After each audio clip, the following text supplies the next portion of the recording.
नमस्कार, आप देख रहे हैं श्रेय टीवी, देश हित की बात। मैं हूं आपके साथ साक्षी।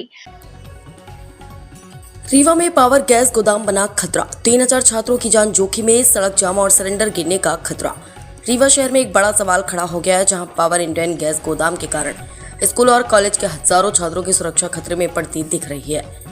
मामला JNCT कॉलेज और वनस्तरीय स्कूल के सामने स्थित मुख्य मार्ग का है, जहां गैस गोदाम संचालित होने के कारण आए दिन भर भारी जाम और अव्यवस्था की स्थिति बन रही है। संस्था की ओर से प्रशासन को दिए गए आवेदन में बताया गया कि इन दोनों शिक्षण संस्थानों में करीब 3000 छात्र छात्राएं पढ़ाई करते हैं, लेकिन गैस गोदाम का दरवाजा कॉलेज रोड की ओर से होने के कारण गैस से भरे ट्रक सड़क पर ही खड़े कर दिए जाते हैं, जिससे रास्ता पूरी तरह बाधित हो जाता है। शहर में इन दिनों गैस सिलेंडर की समस्या के चलते उपभोक्ताओं की भीड़ भी लगातार बढ़ रही है, जिसके कारण स्कूल और कॉलेज के सामने लंबा जाम लग जाता है और छात्रों को आने जाने में भारी परेशानियों का सामना करना पड़ रहा है। इतना ही नहीं, आरोप है कि ट्रकों से गैस सिलेंडर नीचे फेंके जा रहे हैं, जिससे कभी भी किसी छात्र के ऊपर सिलेंडर गिरने का खतरा बना रहता है और किसी बड़ी दुर्घटना की आशंका से इनकार नहीं किया जा सकता। संस्था ने बताया कि इस समस्या को लेकर कई बार गैस एजेंसी संचालकों से अनुरोध किया गया कि गोदाम का दरवाजा मुख्य मार्ग की ओर से कर दिया जाए, ताकि ट्रकों की आवाजाही सड़क से दूर रहे और यातायात सुचारू रूप से चल सके, लेकिन अब तक इस दिशा में कोई ठोस कदम नहीं उठाया गया है। अब सवाल यह उठता है कि क्या प्रशासन किसी बड़ी दुर्घटना का इंतजार करे या फिर समय रहते इस गंभीर समस्या का समाधान किया जाएगा। रीवा से श्रेय टीवी के लिए जिला रिपोर्टर अविनाश चतुर्वेदी की खास रिपोर्ट। कॉलेज कैंपस के पास आप अभी कॉलेज में आए होंगे तो आपने देखा होगा कि सामने इंडियन गैस गोदाम है पावर एजेंसी का, और इसमें आप देख रहे हैं कि देश भर में गैस की कितनी ज़्यादा दिक्कत हो रही है। एक तो ये समस्या है, दूसरा ये जो कॉलेज की रोड है इसमें ट्रक खड़े करके और इतनी ज़्यादा भीड़ लगा देते हैं कि इस कॉलेज में छोटे छोटे बच्चे आते हैं। स्कूल भी है, हमारी वनस्तरीय स्कूल है, कॉलेज कैंपस है, और लगभग पूरे संस्थान में 3000 से ज़्यादा छात्र पढ़ते हैं। और ट्रक से जब वो सिलेंडर फेंकते हैं तो कई बार ऐसा लगता है कि बच्चों के सर में गिर जाएगा और जान माल का बड़ा खतरा रहता है। तो इस वजह से, और आज सुबह और इसके पिछले 2-3 दिनों से तो ये हालत है कि बच्चे कॉलेज या स्कूल आ ही नहीं पा रहे हैं। इतनी ज़्यादा भीड़ रहती है कि बच्चों को वहाँ पेरेंट्स छोड़ देते हैं और उनको पैदल आना पड़ता है। तो ये स्थिति है, जबकि इंडियन गैस गोदाम के पास नेशनल हाईवे की तरफ खुद की जमीन है, चाहे तो अगर गेट वो उधर से कर लें तो ये जो समस्या है इसका निदान हो जाए, लेकिन कई बार उनको कहने के बाद भी उन्होंने अभी तक इसमें कोई भी कार्रवाई नहीं की है। हाँ, इस संस्थान में इंजीनियरिंग चलता है और साथ में स्कूल चलता है, ITI है। नहीं, हमारे ग्रुप में ही कई सारे शैक्षणिक संस्थान है। इंजीनियरिंग के साथ साथ ITI है, डिप्लोमा है, MBA है, महाविद्यालय है, और सबसे महत्वपूर्ण बात, छोटे छोटे बच्चों की स्कूल वनस्तरीय स्कूल चलती है। तो बड़ा कैंपस है, लगभग यहाँ 3000 से ज़्यादा छात्र पढ़ते हैं और सभी के लिए समस्या यहाँ पर बनी हुई है। वो लगभग इसमें बहुत ज़्यादा दिक्कत है, तो लोग वैसे भी परेशान हैं और गलत तरीके से अभी भी अगर आप देखे होंगे तो ट्रक खड़ा हुआ है रोड में। तो ये बिल्कुल भी इनको थोड़ा सा ये समझ में नहीं आ पा रहा है कि लोगों को दिक्कत हो रही है। पूरी तरह से मार्ग अवरुद्ध है। अगर ये रोड हाईवे की तरफ से अपना कर लेते हैं सामने से, तो उधर से लोग आएंगे तो ये रोड खाली हो जाएगी, तो जो बच्चों को समस्या हो रही है आने जाने में, उससे निजात मिल जाएगा। इसके पहले कलेक्टर मैडम को हमने लास्ट ईयर किया था। आज भी हम SDM साहब को पत्र भेज दिए हैं और थाना सामान को भी हम पत्र के द्वारा सूचित कर रहे हैं, इसमें कार्रवाई करने की कृपा की जाए।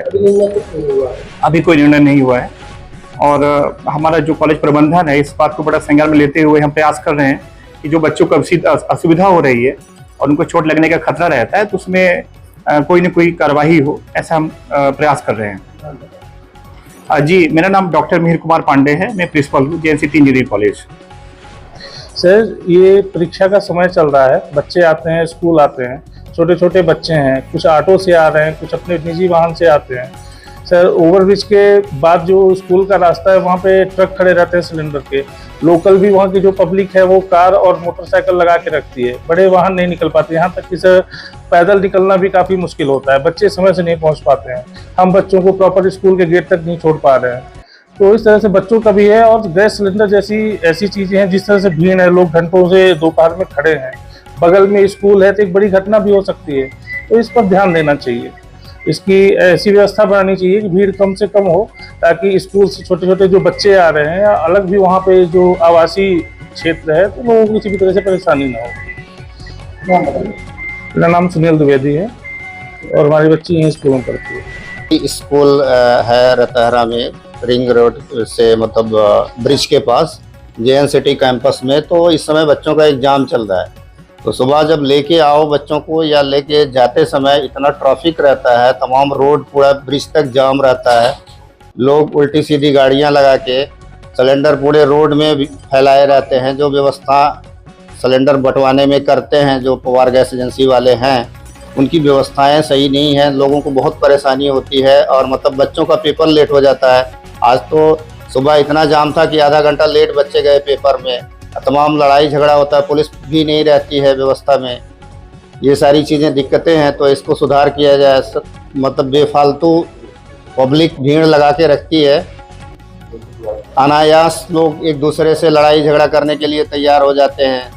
ये सारी चीज़ें हैं, इसको सुधार किया जाए। आपके बच्चे पढ़ते हैं, किस क्लास में पढ़ते हैं? हमारा बच्चा 5th में पढ़ता है, उसका पेपर था आज सुबह मतलब 9 बजे से, तो 8:30 बजे से लेकर के 9 बजे तक मतलब मैं खड़ा रह गया, तब भी बच्चे को फिर रोड में पैदल छोड़ के पैदल गाड़ी खड़ी करके पैदल जाना पड़ा, तब पहुँचे।